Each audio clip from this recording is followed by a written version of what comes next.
Your voice is incredible, as I mentioned before. When you start to sing,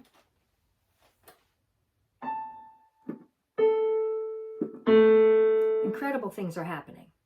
For instance, if you sing la, you try it.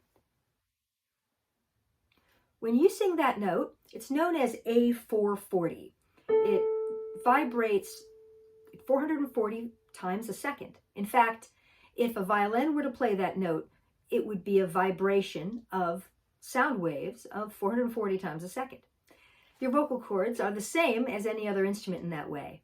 When they vibrate at 440 times a second, that's crazy fast. They create the pitch that we know as an A above middle C. But when you sing the A, what we know as A5, now your vocal cords are going at 880 times a second. That's crazy. And you know the soprano high C?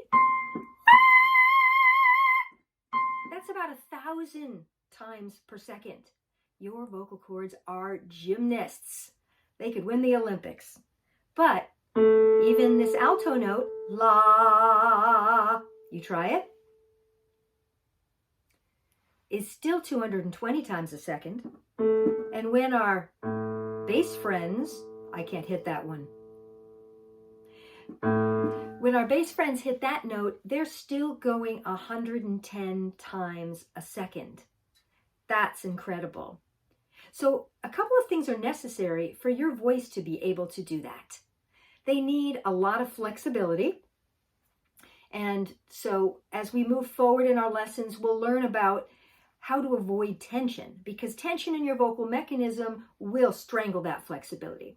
Also, to have that kind of flexibility involves control, so that you actually vibrate at exactly the speed that you want for the pitch that you want.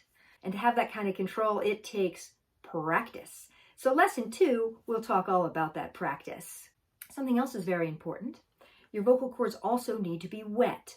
And when we get to the next series of lessons, I'll also be talking about vocal health.